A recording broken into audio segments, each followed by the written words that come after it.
All right, what up, boys? What up? Subscriber questions. All of you lovely, sweet, tender subscribers. You have submitted your questions, and now we are here to answer them. So, up first, we have, what tactics do you currently use to battle moments of weakness to prevent relapse? The phone and a sponsor and friends. If that doesn't work, praying. But for the most part, it's usually like the phone or just getting out of my own shit, calling someone in recovery to like get out of my own shit. Usually it's my sponsor. If you don't answer, I got like a group of men and women that I can call that will like definitely talk me off the ledge. Oh, yeah. You know, luckily it's never really got to that point. Most of it now is just life shit and getting through it sober, but that's where I go first. For me, I've been pretty fortunate this time around to not deal with a ton of situations where I feel an urge or desire to use, but this time around, I mean, I've definitely used the phone to call people in the program. When I was going through stuff, not necessarily feeling like I was going to use, but when I was going through something that maybe I felt like could lead to that. But playing the tape through has been, for me, more so just kind of thinking about, you know, oh, if I had a drink right now, it would feel good for X amount of minutes, hours, and then just really 30 minutes. Yeah, and then just playing where that ends for me, and that ends like in handcuffs every single time. So like I just don't want to go to jail today, and that's you know where it goes. Yeah, it's not a good place. Yeah, for me, a similar answer as Dylan is just calling people, like having a network of friends that I trust. I'm at a point in my life now where like I just have to, if I have something going on, like if I'm going through like some kind of emotional turmoil, I just have to get it off my chest. Like I can't keep it in, and I found a great amount of relief in just like expressing that to somebody. But besides that, just doing like preventative daily stuff, like getting up in the morning and doing a gratitude list and meditating, and having like just a daily structure of, you know, productive things that benefit me has been very helpful. Word. Oh yeah. Yeah. Alrighty, number 2. How do you find friends in sobriety and recovery? Shit, man. Getting uncomfortable. Because it's awkward when you get sober. Oh. You know? Like, Where do I look? everything is awkward.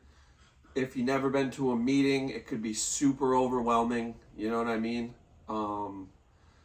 Honestly, I mean, I'm a pretty outgoing guy, but it's frightening to go up to someone and say, hey, man, you know, I'm so-and-so, this and that, you know. But for the most part, the community, the recovery community is pretty, like, receptive and knows that they've been there too, and it's uncomfortable. And then it's even better when someone offers you their phone number or whatever, and, like, offers you to come out to a diner or whatever. Like, it's really just getting uncomfortable for me, you know, like putting yourself out there, because like you need to. You can't really do it on your own, because it's, you know. Yeah. But like getting friends, like some of the best friends I have are in recovery. Most of my friends are in recovery today. Yeah, we're like mostly accepting people. Right. Like if they even go like 10%, we'll meet you 90. Like Exactly. Yeah, for me, I've met most of the people in, you know, 12-step fellowships. I've met a lot of friends in like the sober living community. I go to a lot of concerts, and they have like sober groups at Set Break, like Grateful Dead related shows. Have the Wharf Rats, or Fish has the Fellowship with a PH. Met a couple of my good friends at those. So pretty much any like recovery related, you know, community, whether it's like a meeting or, you know, a sober living community, or friends that I've met at rehab. You know, and there's always a lot of good like-minded people, you know. Like I'm out there in the world, like at the gym and at work, and sometimes I find it difficult to like have a conversation on the same level. And I think like through the practice of recovery, people get very vulnerable and open, and people get used to and comfortable doing stuff like that, and that I think that builds stronger relationships and stronger friendships. Sorry. That's awesome. I'm really sorry, sir. Nah, you're good. I didn't even notice. Yeah, for me, I would say definitely living in a sober house for the beginning of this stint of sobriety was huge. It's how I've met the 3 other people in this room. Oh, yeah, midnight snacks, baby.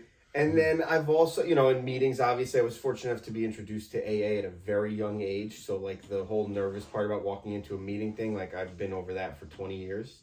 So just every time I had to come back around, it wasn't as bad as far as that goes. And I'm also fortunate enough to have a couple of friends from my old life before I went off the rails who aren't addicts and never went off the rails, who are happy to be back in my life and have, a conscious, coherent Greg again as their friend. So that's been really cool too, to rekindle those friendships. Yeah, that's important too. With normal human beings, just other normal people.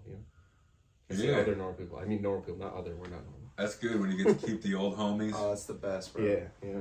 The best. Shout out old homies Hell yeah. for the two of you that are going to watch this. Yeah. All right, question number 3. What was your first time getting high like? All right, I'm gonna go past like the first time I drank or smoked weed It's a given. because it's a given. It was awesome, but like the first time I did my drug of choice, which is opiates, it was honestly, it sounds cheesy, but it really was like a spiritual experience because I was so afraid of them, and when I did it, the feeling it gave me was like the best feeling I've ever had, And I almost made it, I mean, maybe it wasn't conscious, but like, it was almost instantly like, I need to feel, not want to, like, I need to feel like this again. Mm-hmm. And of course, I didn't know where it would take me.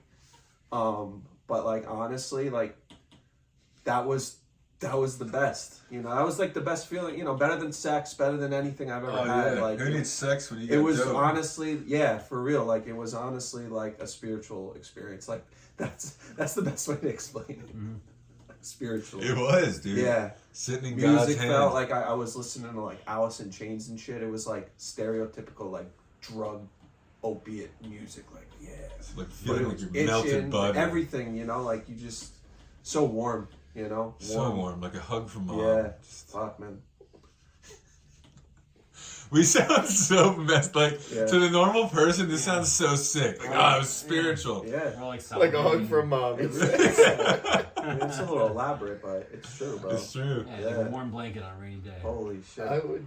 Yeah, so for me, I mean, it's tough because, like, I have the heroin I shot for 10 years and then alcohol, which brought me to my knees before heroin and it kept me on my knees after heroin. So I just remember early on with drinking always having zero control over the amount that I consumed. It was just like holding bottles up until I watched the neck of them empty. Didn't matter if it was like a liter of vodka at 14 years old or a handle of, gin at 30 years old. It was just always finishing everything that was there, and blacking out every time.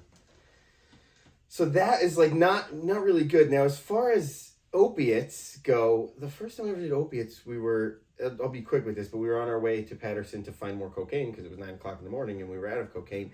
And I remember feeling desperate and just that dirty, been up all night doing cocaine, feeling like you can feel the grit on your fingers and stuff, just being in the hood and not being able to find what we wanted. And like, that was the alternative. Like, well, this will at least get us to stop like fiending for cocaine. So it was like desperation. And then I can really like play that into my whole addiction was just desperation. So, I mean, was there euphoria in the early times with different drugs and even those drugs? Yeah, sure. But I mean, I just remember desperation and a lack of control always.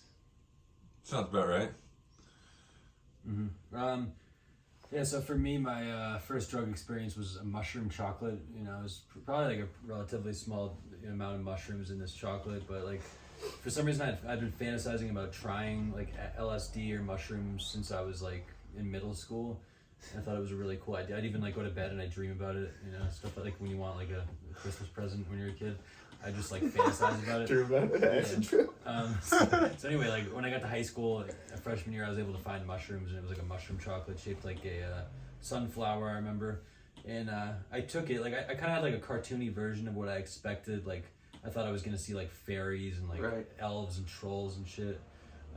But yeah, like I just remember like a lot of visual distortions, and then it really kicked in, and I felt it in my belly. And I just remember being on the ground, just like on my back, just laughing maniacally for 3-4 hours. and I was just so blown away about like how much your mind could change, like, and it just really attracted me to drugs in general. I was like, I thought it was gonna be just like, you know, I'd see shit, but my mind would be the same, and I wouldn't feel any different. But it just blew my expectations out of the water, and I was like, all right, I want to try this, and this now, and I like read up on the internet about what kind of drugs I wanted to do Like next. heroin. Yeah, I was like, oh, heroin sounds cool. You know, and yeah, for me it was just like love at first taste.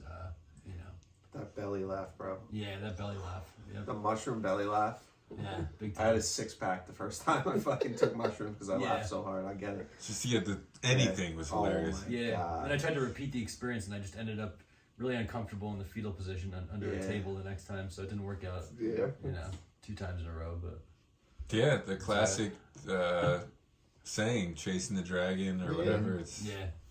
so true. All right, question number 4. What's the most dangerous situation that you found yourself in during your active addiction?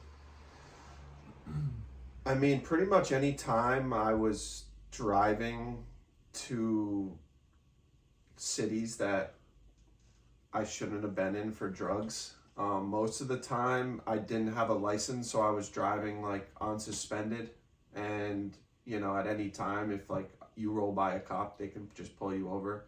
So just that fear and that panic of like going and then getting put in situations that I'm not used to, living in like a small blue collar, like, you know, white community. You know, I was so out of place and just kind of learning like the street. You know, I thought I was tough, but like going in situations like that was like just the fright and the panic. But like the second you get what you need, like it kind of goes away. And then it's like, all right, it's just another 10 minutes till I'm gone. You know what I mean? Like but still just like the situations and like that to me, like learning and seeing like a whole different game of like what drugs brought me to is like the scariest shit. Yeah. You know? Yeah. I would say, for me, I mean, just the numerous times we used to go down to the hood and take drugs that weren't ours from drug dealers and just drive away, and a couple close calls with that. And then multiple times having guns pulled on me, having that shoe on the other foot with the robbery. Yeah, so, I mean, I always told myself, like, these guys don't want to kill some white boy from the suburbs down here, but, you know, I was letting a lot ride on that assumption, so definitely dangerous situations. I never knew that, bro. You're hardcore. Yeah. Hell yeah. Yeah, man, you know. I mean, you gotta get what you gotta get, right? Yeah, you gotta do what you gotta do. By any means necessary. For me, probably just, you know, how casually I would put anything into a needle and stick it in my arm, no matter where it came from, or, you know, how, like, covered my hands were in, like, lube or some other weird shit. I'd breaking up drugs and throw it in a spoon. Just how unsanitary it was. But I think what was legitimately, like, the most dangerous thing was just, like, you know, shooting up fentanyl and opiates. Like, I didn't realize that it was just life or death. Russian roulette every time I stuck that needle in my arm, and multiple overdoses, and, you know, just pure carelessness. Like, it makes me, like, scared thinking about it now. Yeah. Dude, I love that answer. It's the most apparent, obvious Yeah. one. With the fentanyl Literally. epidemic, 500,000 people have died in 6 years. Yeah. And I'm thinking, oh, I fought a pagan biker, or I went to the Right. hood and it got a little sketchy. Just lost my best friend like 3 weeks ago. Right. Yeah, man. Yeah. That's the scariest shit. Is Crazy. the actual fucking substance. Yep. And at the time, we don't even think about it at No, all. no. It doesn't even enter our No, we mind. do anything we can Yeah. for it. It's the only thing that matters. That is a good answer. Give you a limb for a bag, Yeah. you know? That's maybe a shocking thing, too, that normal people don't understand about addiction, is that doesn't even enter our minds. No, about if not it's even thinking dangerous. about it. Well, word, if you've watched this far, this is question 5, and here we go. You know you need to get sober when... When you're doing chores at your fucking drug dealer's house for more drugs. Oh, yeah, I've been there. You guys, yeah. Yep. Like, I've done it, and it's so shameful because, you know, like, and it wasn't much. I mean, like, simply just, like, putting the shit on the table in order. Like, And I did that because it was like, oh, yo, let me. Oh, do you had that. a good drug dealer. You Well, just wanted your kind of. No, he tables. was still a little, I would have to really do some shit. But I remember the one time I was like all shit out of order and like this. Can you weigh this drug and do this? And I did like simple drug dealer chores for him, and he gave me a couple pills for free. And like that's how you know, like you're at your drug dealer's house and you're doing chores Straightening up for off the him table for free fucking drugs. That's how you know when you need to get sober. And I didn't for a while. That was like, but I that's know you how said shameful, but I immediately thought, wait, I know how much the blues were. Oh, dude, Like, if you're working less than 3 No, hours, that's what you're I'm making more good than at the 30 an end of the hour. day. That's what I had to do a lot of shit for a blue, Yeah. I really did. $30 worth of work, around the Yeah. house, I really spent some time. It's true. It is Yeah. shameful to know that you're Oh. trading straight labor. And I was like so cool and nice about it. Like, dude, no problem. Like, I can do this, I can do Yeah, that. 'cause you Here, figure, I'm like, chilling. I'm yeah, your you boy. know? Yeah, that's how you know. So, Greg, you know you need to get sober when? I would say when you're using against your own will, when you really don't want to drink or use drugs, but you cannot stop yourself from doing it. Word. Yeah, for me, it's just so plainly obvious. I mean, my life became so chaotic and so absurd that, like, obviously I need to get sober. Some of these insane situations I end up in, and things like waking up from a near fatal heroin overdose when I was 23 and sniffing the same bag of heroin that I had hidden in my sock in the hospital, and then overdosing again the next day or 2 days later. And still, as soon as I get out of the hospital from that, doing more heroin, just the sheer like recklessness of it all. Word. Well, that's it, boys. Thank you very much. Is there Thanks, anything Phil. else that any of you want to say? No, I think we're good. Nope. If you're thinking about getting sober, do it. Do it, yeah. Give yourself a chance.